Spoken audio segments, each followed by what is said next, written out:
special report.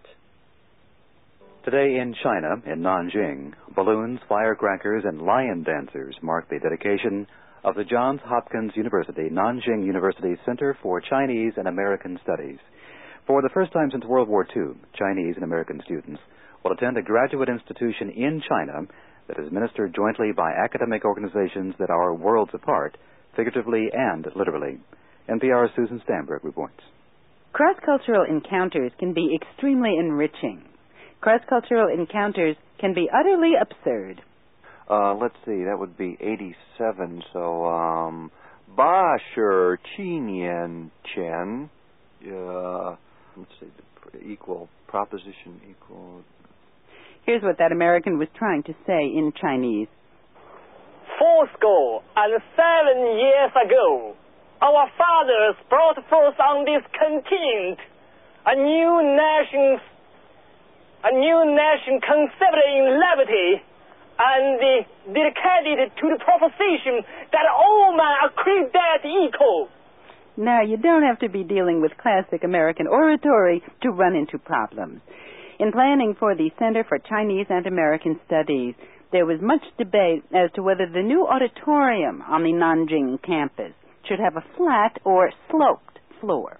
If the floor were flat, the auditorium could be used for dances, for parties, but a sloped floor would be better for listening, for viewing films and slides.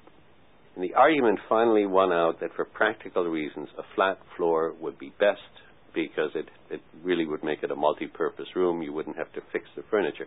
Stephen Muller is president of Johns Hopkins University, the U.S. end of this Sino-American joint venture in learning. So a flat floor was built. Only the Chinese, in building it, finally ended up with a flat floor, but at two different levels, one higher than the other. So if you want to use it for dances, you either have to have very short women with very tall men or vice versa. 24 Americans and 36 Chinese of mixed heights are the first students at the Hopkins Nanjing Center. Nanjing used to be Nanking, by the way, back in the days when Beijing was Peking. The Americans will take classes in Chinese history, economics, trade, politics, all from Chinese faculty.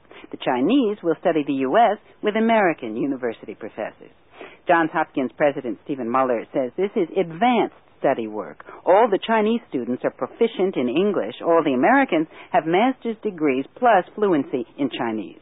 The 24 Americans come from about 18 colleges and universities. No one institution in this country produces that many people of this character, so that's a beginning. Nanjing is not the place, the center is not the place to go if you want a doctorate in Chinese history or Chinese language or Chinese literature or whatever. This is a pre-professional program. Which means the men and women who spend the year at the Nanjing Center will end up as diplomats or business people in one another's countries.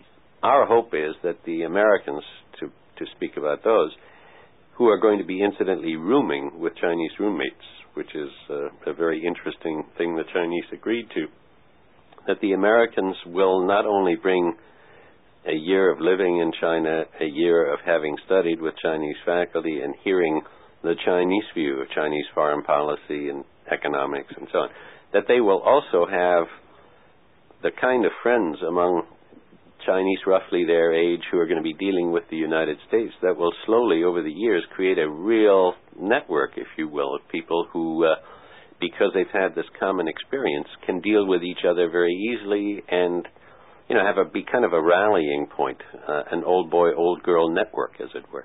Hopkins President Muller admits that a simple exchange program, Chinese students coming to the U.S., American students going to China, would involve far fewer headaches than running jointly an academic institution on foreign soil. Plus, the success of the Hopkins Nanjing Center depends on undependables, like continuing sweet Sino-American relations and being able to attract funding. And there's this wrinkle. Some of the people who will study there, without any question, will probably come from or afterwards enter the intelligence community.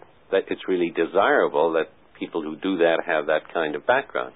We're very honest about that. But it's so easy to denounce the whole thing as an espionage center or something. There's a lot of fragility in this thing. Stephen Muller is president of the Johns Hopkins University in Baltimore. The Hopkins Nanjing University Center for Chinese and American Studies was dedicated today in China. I'm Susan Stamberg. How do you say good luck in Chinese? Don't know. I don't know Chinese. You better learn. That's a phrase I should know, yes.